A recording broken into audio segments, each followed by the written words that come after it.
Well, hello, and welcome to the Legacy Insights Podcast. I am your host, Mov'n Mike, and this is episode number 24, the Financial Needs Analysis, 6 Steps to Financial Independence. We're here to discuss entrepreneurship and the financial strategies to guide you to your goals and dreams. Simply put, we're going to provide insight to get your mind and your money right. So, it's time to let's get smarter. All right. Man, if there's ever a time where you needed to have your pens and paper ready to take down these jewels and these nuggets, this is the episode, the financial needs analysis, 6 steps to financial independence. Okay, I really just going to start it by saying, please just take a second, grab your pens and paper, because there's going to be a lot of information here, right? I got my trusty show notes, more notes than I've ever had before. So I know I'm going to have to do this episode over again, right? Because there's some forms and some diagrams and things that I'd like to incorporate into this topic in itself, okay? Right, and I'm going to explain why, but please grab your pens and paper, people, and let's just jump right on into it, because it's time to get smarter. Do you know your financial number? I ask people that question all the time. Do you know your financial number? Okay, you can't build a financial future if you don't know how to financially measure yourself. You just can't. So if you don't know that number, where do you know if you're making a difference or not? That's really what it boils down to. So here's some questions that I'm just going to throw out there that exposes the gap between where you are and where you really want to be. Okay, and this is why this episode is so important. Check it out. You know what you make, but do you know what you're worth? You know your mortgage payment, but do you know how much debt you got? You know you have a 401k, but is it enough? Right? That number's changing every year.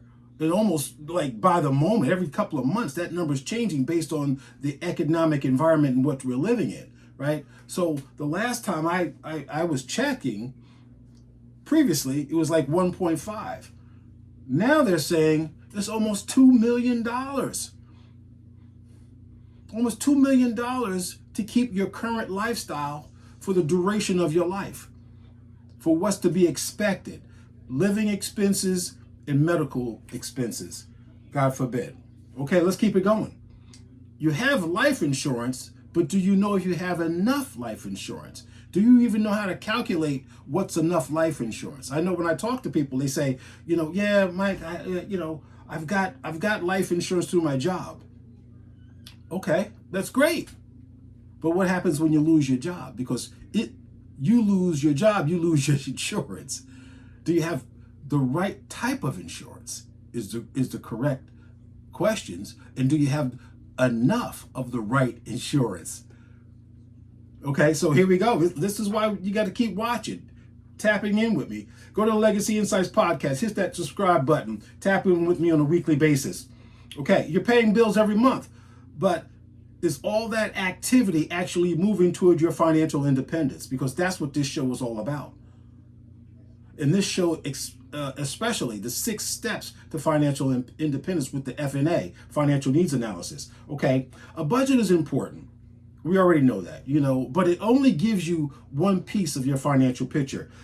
A budget primarily tells you what comes in and what goes out. Okay, that's good. You know where you're at. But a financial needs analysis tells you what you have, what you owe, where you're protecting yourself, where you're vulnerable, where you're headed, and what you need to do next. That's a big difference between a budget and a financial needs analysis. So let's talk about it. So today we're not guessing, we're measuring. It's a big difference. I love it when people say, I think. And, so I'm not rude. So I say to myself, well, if you think, that means you really don't know. Right? If I catch myself saying I think, that means before I open my mouth, I better go get some more information. Because I'd rather say I believe based on the information that I have that this, and this is in place, or that's what's going on around me. But if I say I think, that means I've done no investigation. I'm totally on assumptions, and I'm heading toward a bad situation, even a worse situation, because I'm thinking rather than I'm believing or actually knowing. Okay, so I hope you take that note down. Okay, so here we go. We're putting the entire financial life on the table with this F&A. That's what this is going to do. Whether you're making $50,000 or 150,000, the question isn't how much money you make, but the question is, what is your money accomplishing? Right? I said money is a tool, right? And if your your dollars don't have a destination, right, they're going to be dispersed, right, all over the place, right? So here we go. So what is a financial needs analysis? Simply put, a financial needs analysis is a financial X-ray. Okay, I hope you got that analysis. It's looking deep inside of your budget. Okay, it gathers major financial information into one organized picture so you can evaluate where you are today and where you want to be. Okay, that's that financial X-ray. So like, I mean, literally, I have a list here that's so long on my notes. That's why I said I'm going to have to do this show again, because I need diagrams. This way I can, it's a lot easier. I can either talk at you or I can instruct you, right? And I really rather be instructing you, right? So I'm just going to go over a few of these things, but like I said, I'm going to have to do this episode all over again with some visuals. Your F&A should account for income from employment, business, side hustles, investments, and other sources. That sounds like my second pillar of Elevate. Okay, you got to upskill and up your income, right? So checking, savings, emergency reserves, retirement accounts, real estate, vehicles, other significant assets, mortgage, things of that nature, personal loans. So I'm not going to go down this whole list because it's half the page, right, of things that you really need to have in this F&A for that financial X-ray that I mentioned. F&A answers 5 powerful questions. The first question, where am I? Your current financial situation and position, okay? The second question, what do I own? Your assets. Who do I owe? Your liabilities. What am I protecting? Your income, your family, and your assets. I say we are the financial ATMs of our lives, right? We've got to be working overtime to protect the things that we've built and what we're working for and to, okay? Number 5, where am I going? What are you doing it all for? Why are you busting your behind, busting your chops for people you don't like, a job you're not maybe satisfied in, and you don't have a goal, you don't have a plan, an exit strategy, a financial plan in place to take you to where you truly would rather be? Your financial goals and the gaps between today and those goals. Where are you going? You need to have those financial goals so you can cover that gap between where you are today and those goals. Those 5 important questions. I hope you're writing these things down here, okay? What's the difference between a budget and an F&A? A budget equals monthly management. That's what it's, monthly money management. That's what a budget is, okay? You know where it's coming in, you know what's going out. An F&A equals total financial strategy. A budget is inside of your F&A, okay? It doesn't replace, it's not a replacement for it, okay? So I need you to understand that, okay? Who needs an F&A? Everybody. Simple answer, everybody. With financial responsibilities, just put it that way. So that I can't say just everybody, because not everybody has financial responsibilities or even wants them or has them, right? But everyone who has financial responsibility should have an F&A. So let's not just wealthy people making $40,000 or less. If you're aspiring to bigger things, you want things for your family set aside you need an FNA, financial needs analysis. You're making $150,000. You really need one. You better have one because you want to manage that money. You just don't want all that money that you're making going to people who you don't want to have it, right? Like subscriptions, the niceties over your necessities, right? And if you're a business owner, you need one, right? That's your profit and loss sheet, right? Single parents definitely need one. Now check this out, the newly married couple. You definitely need one. You're just starting out. You want to make things happen for you and your wife, for your spouse, your husband, for the children, the family, the household. F&A is important, very important. Now just check this out. This is the person who definitely needs a financial needs analysis. It's the person 5 years from retirement. Definitely needs one. If you have not had good money management and you've got 5 years to go or less, and you do not have an F&A in place, please hit that subscribe button, tap in with me, reach out to me by any means necessary, and let's get you a financial needs analysis in place. Today's episode, I'm going to show you how you make one. And that's why I said I'm going to have to redo this episode, right? Because I need to make sure that you get all this information. Income doesn't eliminate the need for financial planning. More income simply means you need more money. You have more money to mismanage if you don't have a plan. Okay? Grab a notebook. I already told you that. Do whatever you got to do. We're going to build this financial dashboard now. Okay, so the first thing you need to do is have household income written down. That's your first section of your dashboard. Okay, record gross and net income from every source. Okay, I write this down or play this episode over again. I'd rather have you write it down because when you write things, it logs in mentally. It checks in mentally with you. Okay. You want salary, overtime, bonus, commissions, all those. Then you want to calculate your total monthly net income, all that combined. You want to know what that number is. Section B, your monthly expenses. Okay, it's starting to look like a budget, right? You say, oh, Mike, that sounds like a budget, right? Well, like I said, your budget is inside your F&A, right? So this is all inclusive, right? So you want your section B to have your monthly expenses. You got to separate them into fixed and variable expenses. Okay? I don't know if your budget may have included that before though, right? So you've got things coming in and things going out, but what is a fixed expense versus what is a variable expense? Do you know what they are? Okay? The difference is your rent, mortgage, utility that may be in the season is typically about the same every month. Air conditioning in the summer, heat, gas in the winter. It's typically about the same. Your car payment, your insurance payment, as long as you stay out of accidents, right? Typically stays over month, okay?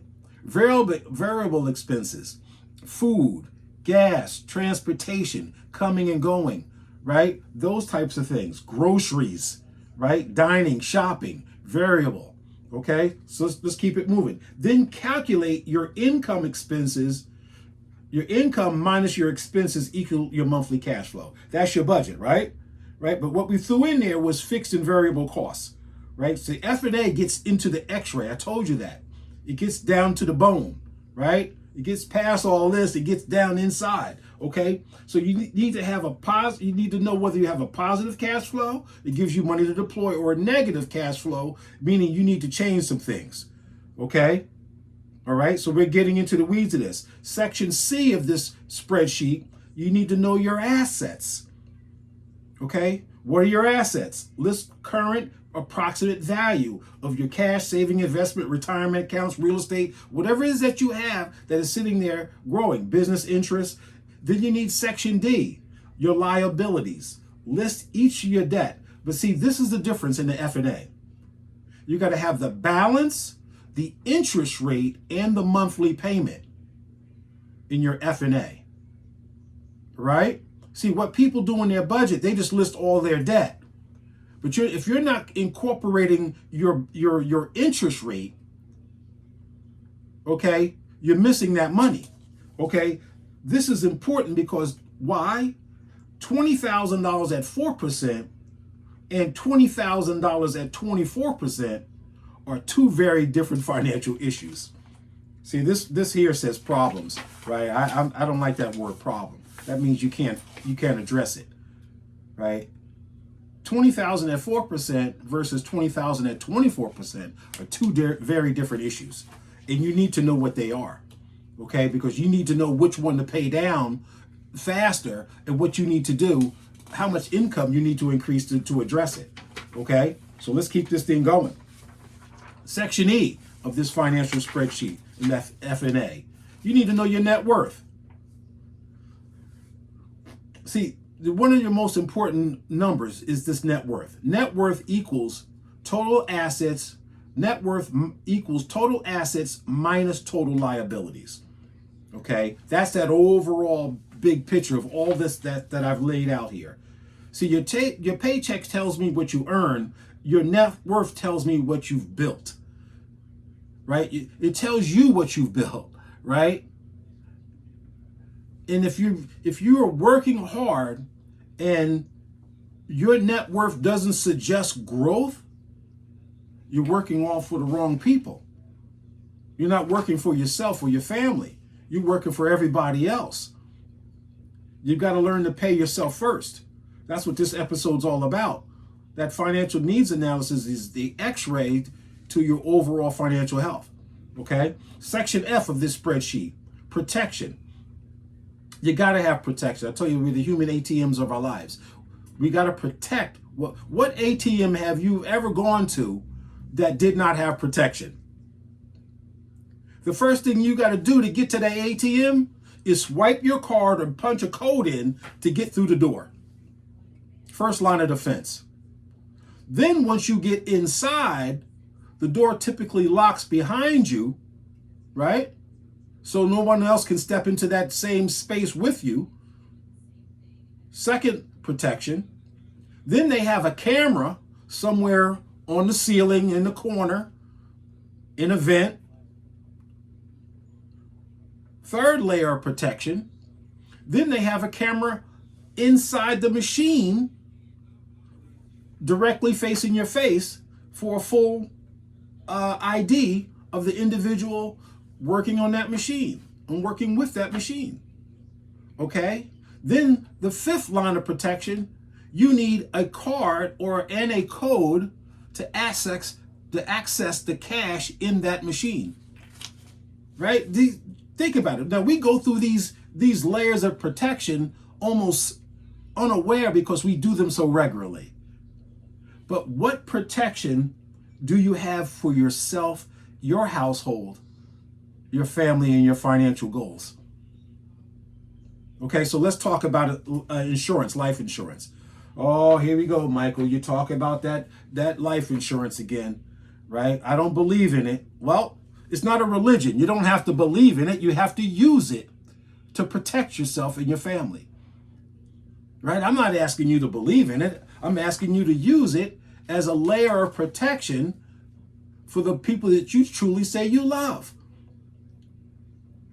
Because if something happens to them, what happens to you? What happens to them? Okay, come on now, right? Life insurance, disability coverage, health insurance, homeowners, renters insurance, auto coverage, long-term care, right? Now with these newer policies and contracts, you can pretty much get a lot of what I've just mentioned in one simple product. Okay. I've done episodes on the benefits of an IUL, the 20 benefits of an IUL. Tap in with that episode, go back to it, check it out, get your benefits, get your questions answered, and then get yourself some protection. Wills, trusts, beneficiary designations. You've got to review these things on an annual basis. Why? Because people in relationships, situations change all the time. You want to make sure that the right people are at the right place and in the right positions at the right times. Things change. Okay? You want to make sure that you have other estate planning documents as well, right? Your NDAs and your medical proxies and all that kind of stuff. You want to make sure all that stuff is there, right? So now that we have all this information, okay, now it's time to dig into the 6 steps of the independence part, right, of this financial needs analysis, the FNA, right? This is what we once you got all that information, we can, and you've got it down on paper, right?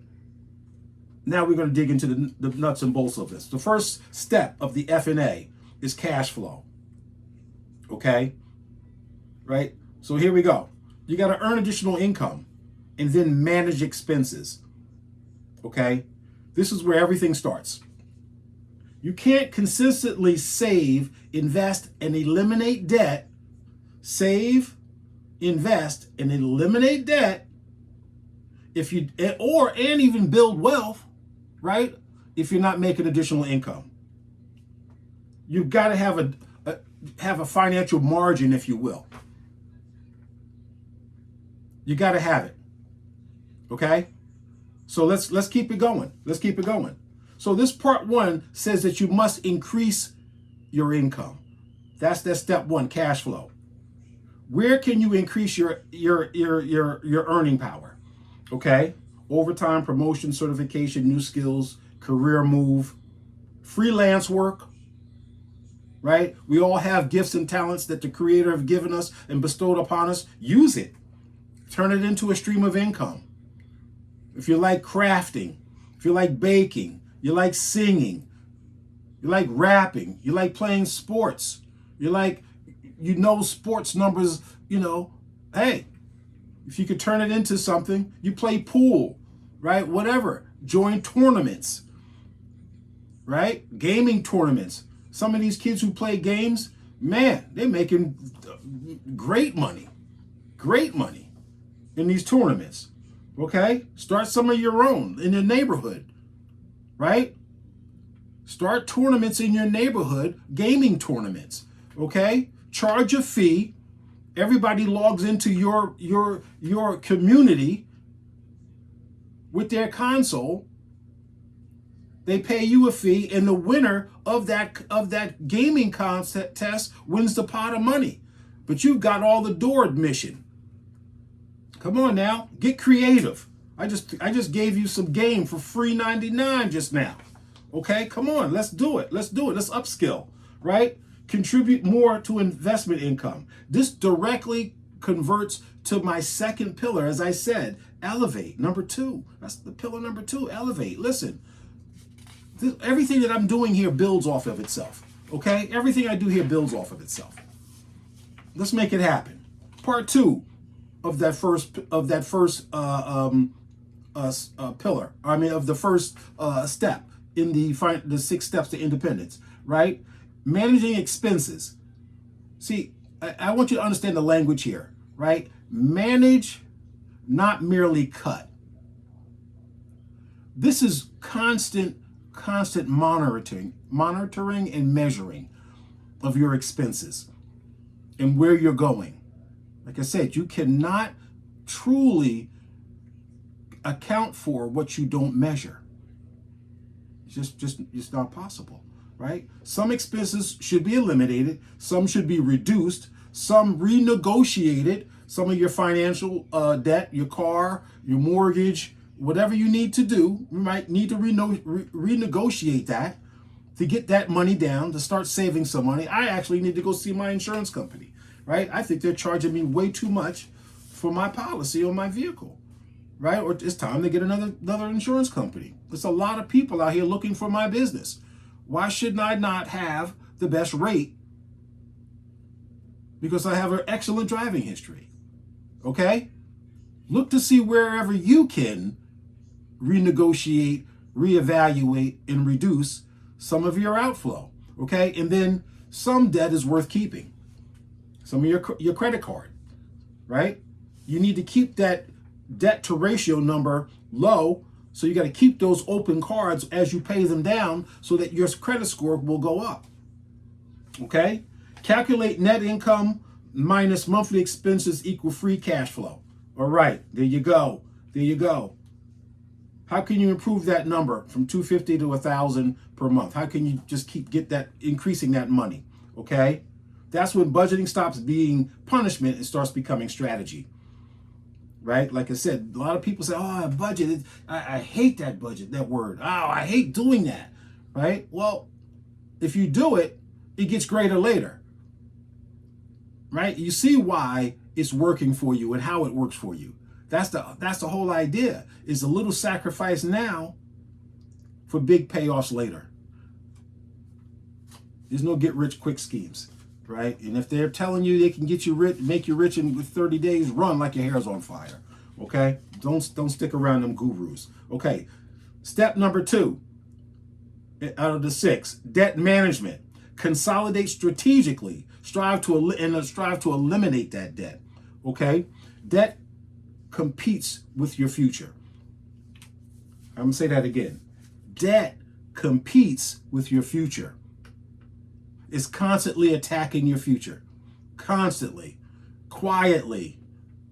If you're not paying attention, that's why you got to constantly measure this thing, because it's constantly attacking your future. Stealing quietly from the bottom line. Stealing quietly. Okay? As you swipe, it's stealing. It's stealing. Because you can't feel it. If you pull that money out of your pocket every time, you would see that 20, that 50, that $100 bill dwindle. And you'd be like, "Oh, wow, I came out the house this morning with this much. Now all I got left is this?" That's the quiet part out loud. That's the quiet part out loud. So let's say every dollar going toward unnecessary high interest debt is a dollar unavailable for savings, investing, and wealth creation. Just said it. Quietly stealing your life. Here we need to create a debt inventory. Okay? So you got to name that creditor, the balance, the interest rate, the minimum payment, and the payoff strategy.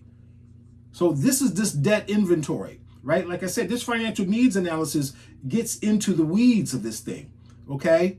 This is why I said we're going to have to do this episode all over again with some visuals and some aids, okay?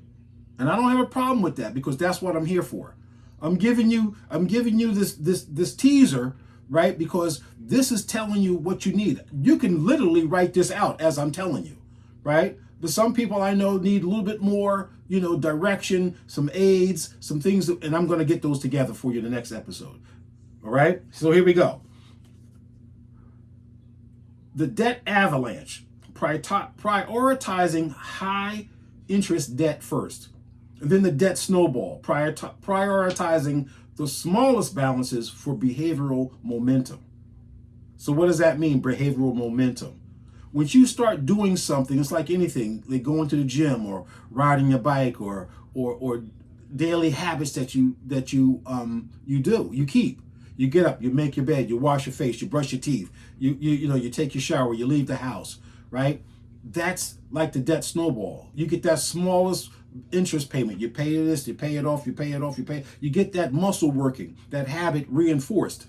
And then you can move to the higher balanced ones, right? That's that behavioral momentum that they're speaking of here. Consolidation, refinancing, potentially useful when it genuinely reduces cost or simplifies repayment, okay? Consolidation without change, spending behavior can simply rearrange the problem, right? So that's why I was talking about, you got to have a strategy in place, right? You got to have the strategy in place so that you change the behavior, okay? Willpower alone is not enough. Because if it was based on willpower, I'd have the body and the finances I want. I need some systems in place, okay? I need some routines. I need some habits in place. If I want the body that I want and the money in the savings in the future that I want, I can't do it on willpower.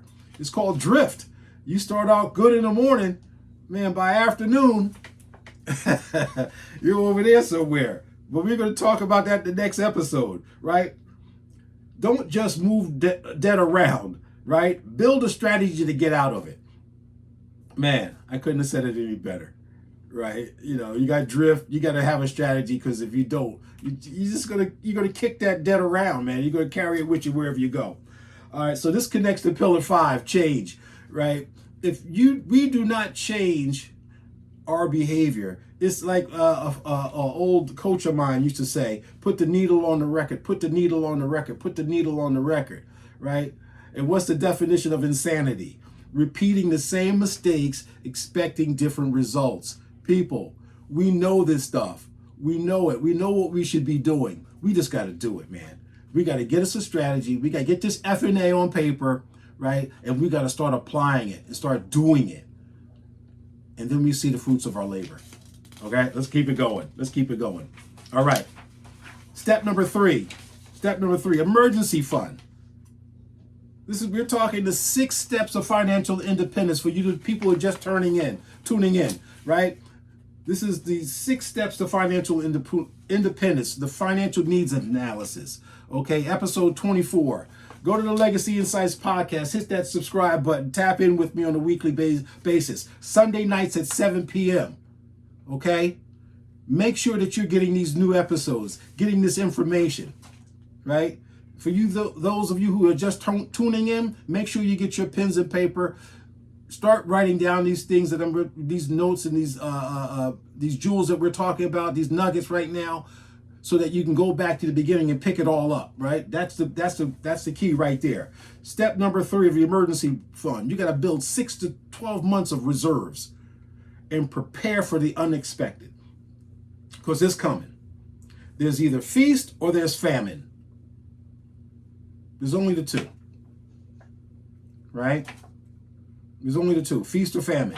And when it's time to feast, you got to save for the famine, because it's coming. And when it's famine, you just got to lay off the feast, right? It's just what it is. Okay? So the emergency fund creates separation between a financial inconvenience and a financial crisis. Right? And I tell people most times, there's 3 places that you could actually live. But most people only live in the 2. That's in crisis and in comfort. They never run to success. Although there's 3 places where you could actually live, and the 3rd one is the best place, success, but most people will only live between crisis and comfort. Because it's easy. It's easier, right? For most people. They say when you settle, you always end up with a lot less than what you originally settled for. Don't settle, people. Let's go. Those financial crises look like job loss, medical expenses, home repair, car failure. You don't know how many times I live in the shore areas, right? And people come past my house with squeaky brakes, flat tires, and it's not even like, you know, it's I don't know what it is, right? People just keep right on going about their business in their crisis, like it's normal, it's comfortable. And it shouldn't be, right? The car failure, those car emergencies, right? What about a family emergency? How are you prepared for that? Unexpected travel with a family emergency, right? Everybody has family that is not local to them. There's a medical emergency in your family, and you need to get there for that loved one. Are you prepared for that travel? That travel expense? Taking a flight out today, be able to leave your job at moment's notice, right? It can happen at any time, okay? We got to be prepared with these emergency funds, all right? This is the magic. Let's calculate your personal essential monthly expenses. Essential monthly expenses, EME. Okay, I'm dropping some acronyms on you this week. The F&A and the EME. Essential monthly expenses. Okay, what does it look like? What's the EME? It's your mortgage, it's your rent, utilities, food, transportation, basic clothing. Okay? Your EME, essential monthly expenses at 6 months, once you've calculated that number, those essential monthly expenses, then you got to times it by 6, which is your target monthly emergency fund. If you're looking to do 12 months, whatever that essential monthly expense is, you multiply it by 12. Basic math here. You don't have to have taken geometry for this stuff, but you do need to know what and how to put it together. Okay? That's what this show is all about. The what and the how, and together we'll get there. Right? So that's how you get your emergency fund, either 6 months or 12 months, with the essential monthly expenses. So, a quick example, you got $4,000 a monthly expenses, essential monthly expenses. You time that by 6, that's $24,000 you need put aside. I know you said, wow, that's a lot of money, but you don't got to do this all at once. You start out with $1,000. That's what I did. That's what we can do. Start small, and you build toward that, because it's towards your money, your emergency fund. See, the emergencies don't happen every day, like we think they do. They happen, they say 6 to 9 months in a person's life. There's a financial crisis, right? So you've got some time. Just start right away. Start now. That's the key. Okay. So this is directly linked to pillar number 3 of guard, right? Everything that I'm talking about here, it works in tandem, right? That's why I built the 6 pillars to the legacy framework, so that we can have these conversations and constantly referring this information back and forth, right? Because that's how it stays front of mind. That's how you get to your goal, right? By strategically thinking about what it is that you need to do next, right? Don't leave it to chance. Use the 6 pillars of the legacy framework to get your mind and your money right. Hey, that's what we're here for. Let's talk about it. Step 4, proper protection. All right, listen, I already told you. You don't have to believe in it. You just have to use it, right? You got to protect your income and protect your family assets, okay? What happens financially if your paycheck stops tomorrow? We already know what's going to happen. You're going to lose every damn thing, right? The F&A exposes vulnerabilities that a budget may never reveal. See, that is the importance of having a budget and a financial needs analysis, because one just shows you, the other one tells you. You see what I'm saying? The budget shows you, the financial needs analysis tells you what you need to do and how to do it, right? Then we just have to figure out when and how fast, right?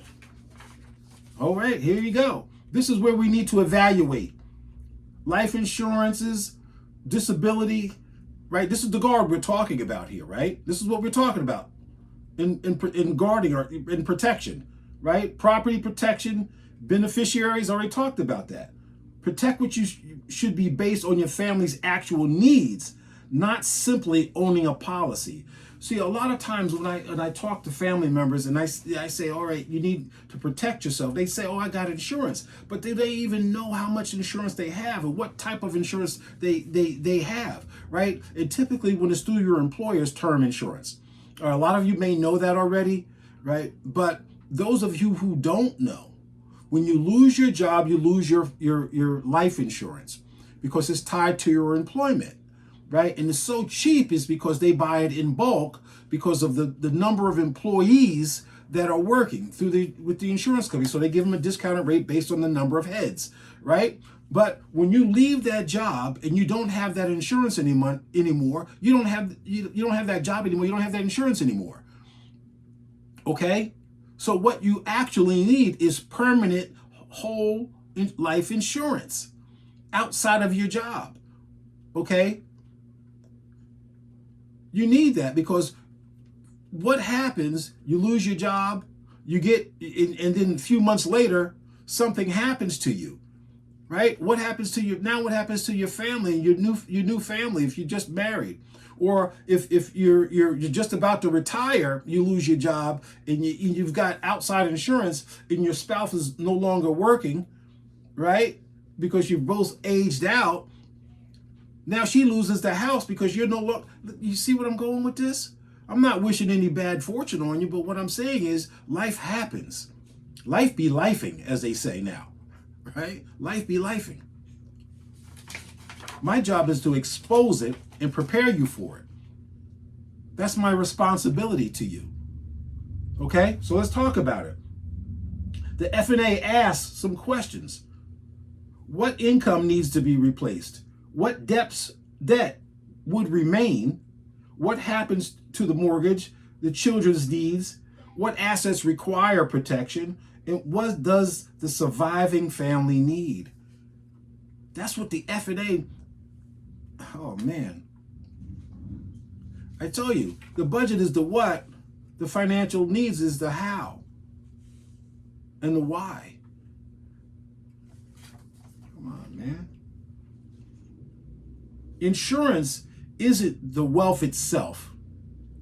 It's the part of the defensive wall protecting the wealth building plan. See, this is all frame of reference and frame of mind. Oh, I don't need that. I don't need that. But everything that you work for, you would just throw it the hell away for lack of knowledge. Come on now. Some people would even call it ignorance and pride. But that's one of the two most expensive emotions that you could actually have. Ego and pride. I'm telling you, pride is expensive. Sure can be. So, the F&A brings in a strong need for pillars, guard, and align. They connect. See, you got to be in alignment with your goals in where you're going to know how much you need to guard those, right? So they go hand in hand, guarding and alignment, right? You can't do one without the other, basically. Like step number 5, building wealth. Strive to outpace inflation. Most people forget that equation. Inflation. The inflation rate, how it basically steals your money. I talked about that earlier on, right? It's just constantly pulling, at your money. Improve your tax efficiency. Let's talk about it. Move from defensive to offensive. Once cash flow improves, destructive debt is being addressed. Once cash flow is improved, destructive debt is being addressed. Reserves are growing and protection is established. Capital can increasingly be directed toward wealth creation. So taking what you've protected, you've reduced your taxation, right? Most vehicles that you could do that with are indexed type vehicles, right? And then some vehicles that has some compounding interest in it. Usually that compounding interest is better than the inflation rate at the time, right? So if you're making more money than the taxation and the inflation, then you're winning, right? And so you take that money and you reinvest it. You don't pull it out, right? So I'm going to have to touch on this because it's coming up on a couple of episodes that we just had. And if you're not watching, you're not following along, you're missing out on all this information because I said, I share with you every week that this information builds on itself going forward. And I did this for a reason so that you can have all the benefits of this knowledge. Okay? So there's vehicles that can help you build toward that wealth creation. In retirement plans, IRAs, diversified investment portfolios, real estate, business ownership, okay? Other appropriate long-term investments. They're looking at IUL. I just mentioned it, right? Go back to a previous episode, the 20 advantage of the IUL. Go through my catalog.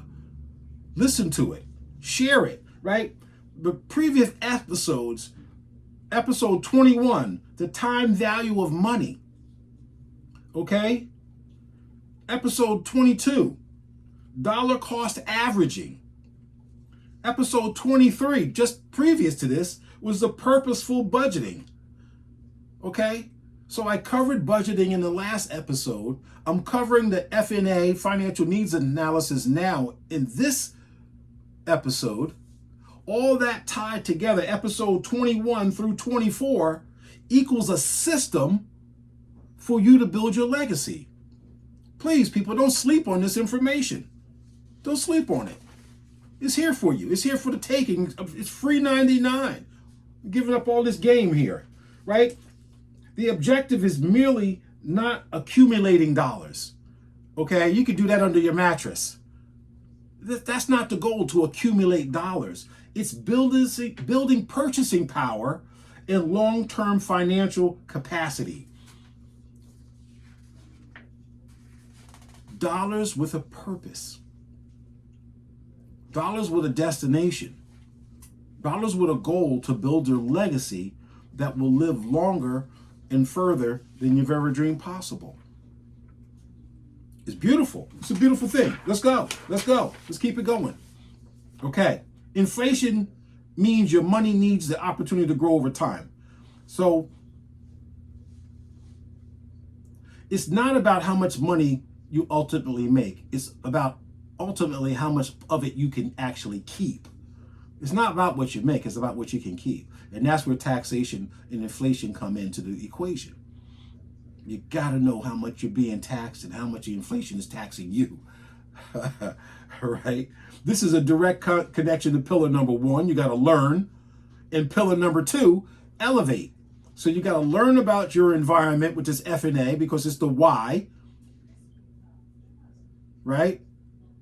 And pillar number 2, elevate. You got to start earning some additional income, bringing in some money so that you can actually put this information to work and have the money start working for you. So, and then last step, number 6, preserve the wealth. So if you're just tuning in and you're just seeing this, there's 6 steps to the financial independence. Go back, rewatch this episode, make sure that you're taking notes, right? So that you can apply these strategies to your life. Step number 6, preserve wealth, improve tax efficiency, build family legacy, right? Here's where wealth becomes legacy.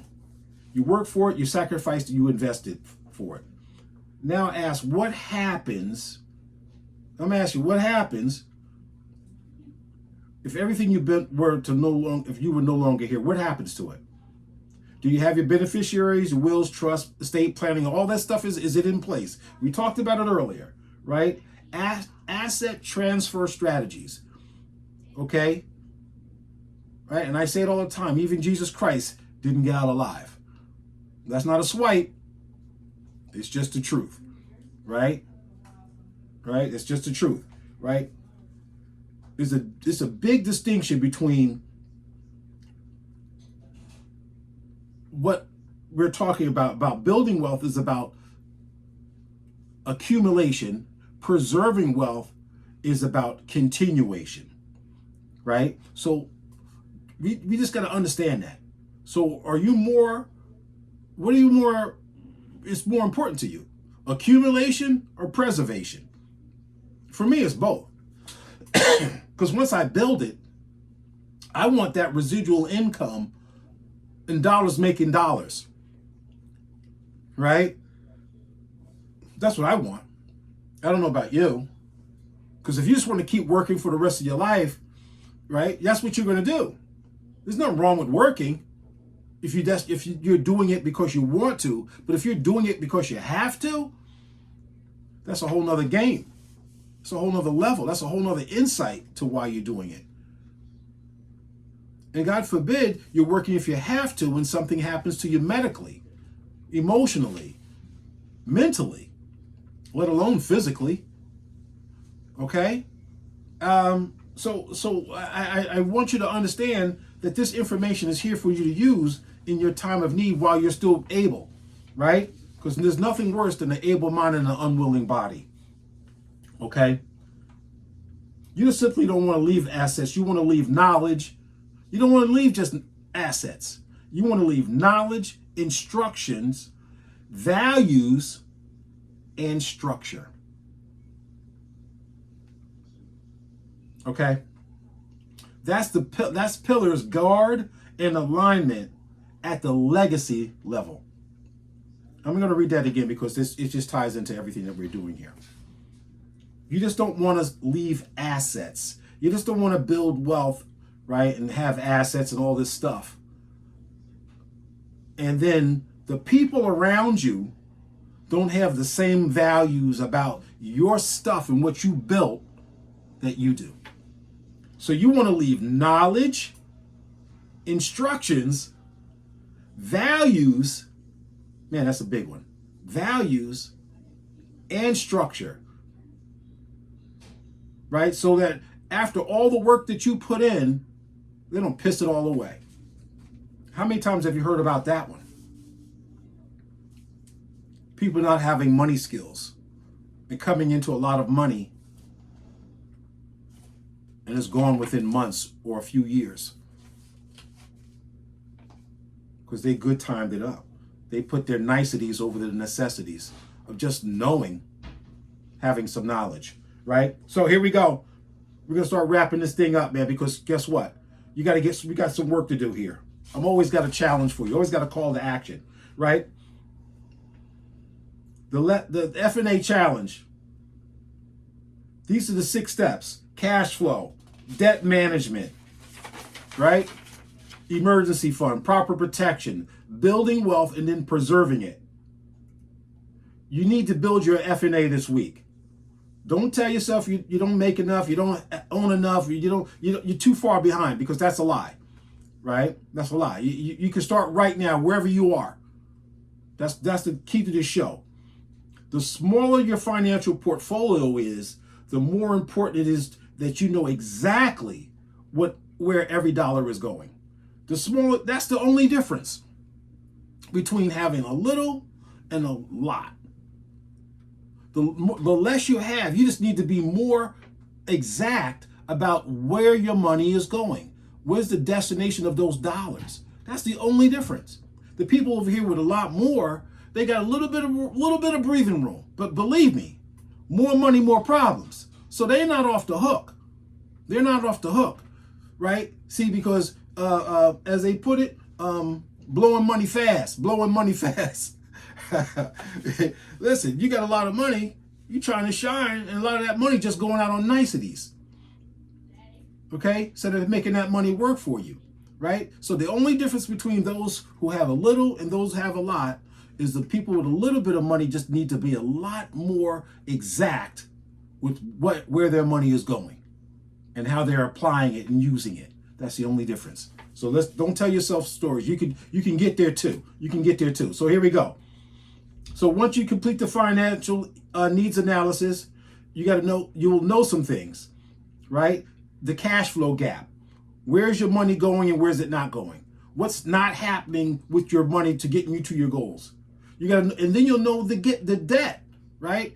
How much you owe versus how much you're paying, right? Then you'll know your emergency fund gap, right? Because you would have done your emergency monthly EME, essentials, right? Essential monthly expenses. You would know what that gap is for 6 months or 12 months. You would know your protection gap. How much money, because you know how much assets you need to cover, right? The insurance gap, because at your job, they're only giving you X amount of dollars. But if you got a home, if you own your home, and it's $1 million home, and you only got $500,000 insurance, it ain't going to pay off the house. It'll probably take care of your family for the next 3 to 5 years, but they got to pay the mortgage for 30 years or whatever's left on that mortgage. You get what I'm saying now about the gap in insurance and what it needs to cover all of your assets. So just having insurance isn't enough. You got to know what that gap is. So here we go. You got to know what the wealth gap is. What is your final goal? What's that last number? You got to know what that is. And then you got to know what the legacy gap. Is there a plan in place for what you've built? knowledge, right? We talked about it. Knowing the structure, knowing who's going to do what, who do they have the same values, or they're going to do exactly, with what you've built. If you've got a business, are they going to carry that business on? Do you plan for them to sell it off and take the profit, right? Like, this is the Legacy Insights podcast for a reason. These are some very important questions that we should be asking ourselves. So, here we go. Financial independence isn't one product. Okay, it was working. There's a tongue twister. Financial independence isn't one product. Okay, it isn't one investment, and it isn't one lucky break. It's a process. Okay, it's a process. It's a strategy. It's a plan. It's laid out for you, right? So that you don't miss a step and you don't get that drift going on, right? Cash flow creates margin. Debt management creates freedom. Emergency savings creates stability. Proper protection creates opportunity. And preserving wealth creates legacy. You see, I hit those 6 steps to independence, right? I hit those 6. Stop guessing about your financial future, because once you know what to measure, you know that your legacy is on point. Measure it, understand it, build it, protect it, and then preserve it. Okay? I want to thank you for your privilege of your time. I really do.